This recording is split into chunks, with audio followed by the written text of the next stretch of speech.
Déclaration des membres de la diaspora congolaise vivant en Afrique du Sud en rapport avec le discours du président de la République démocratique du Congo en date du 23 octobre 2020.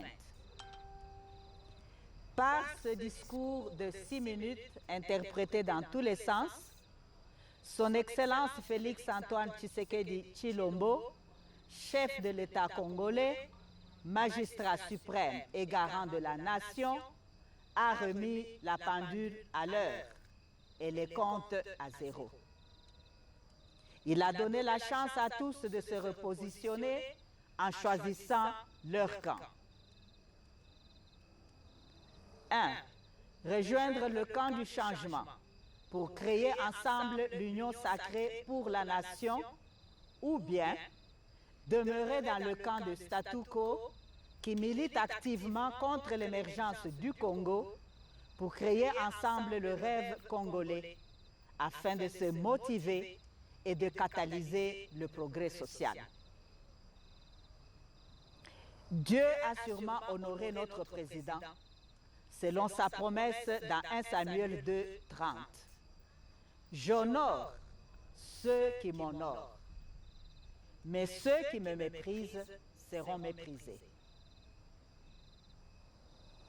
Son appel lancé aux forces vives sociopolitiques de se rallier à lui en tant que garant de la nation est salutaire afin de relever celle-ci de ses décombres. Pour les avertir, le chef de l'État est en train d'appliquer le principe de réseautage. Les anglophones disent « Coming together is the beginning. Staying together is progress. Working together is success. » Ils veulent dire « Se regrouper n'est qu'un début. Demeurer ensemble conduit au progrès. Mais travailler ensemble assure le succès. » Sans coup férir, nous avons ensemble affaibli les forces négatives et leurs métamorphoses successives. Venons maintenant, bâtissons ensemble notre beau pays pour ne plus être la risée de tous de par le monde. Le chef de l'État s'est sûrement inspiré de Néhémie 2, 18, parce que le temps est favorable. 2 Corinthiens 6, 2. Nous sommes réunis en cette date du 27 octobre 2020 pour 3 raisons. 1. Rendre grâce au Dieu Tout-Puissant et Seigneur de l'univers qui a répondu aux prières et supplications des Congolais d'origine que nous sommes en nous donnant comme magistrat suprême son très excellent Félix, comme la Bible le mentionne dans Matthieu 24, 3. 2.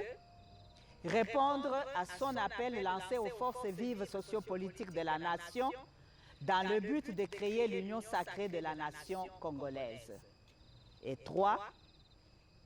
Lancer à notre tour un appel aux membres de la diaspora congolaise de par le monde, spécialement ceux qui ont quelque chose à offrir à la nation,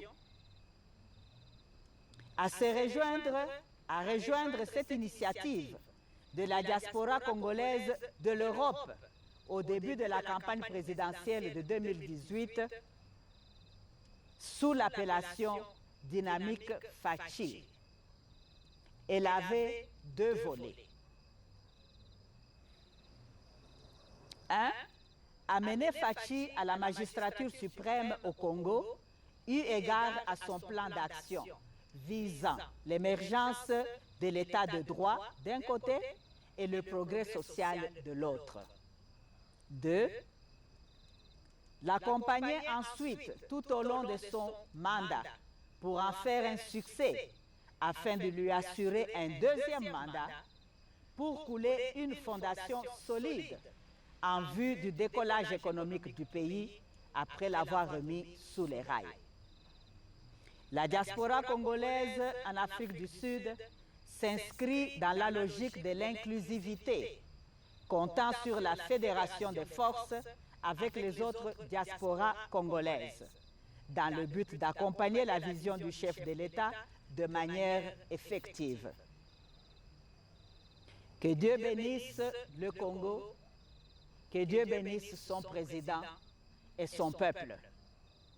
Fait à Johannesburg le 27 octobre 2020 par quelques représentants de la diaspora congolaise en Afrique du Sud, M. Médard Abenga Yenga, Dr Julien Kankou Katombe, M. Kanampumbi Mukadi, M. Gilbert Kongolo Kabasele, M. Mutoka Nyembwe Anderson, Mamou National, Mamou International. Nous vous remercions.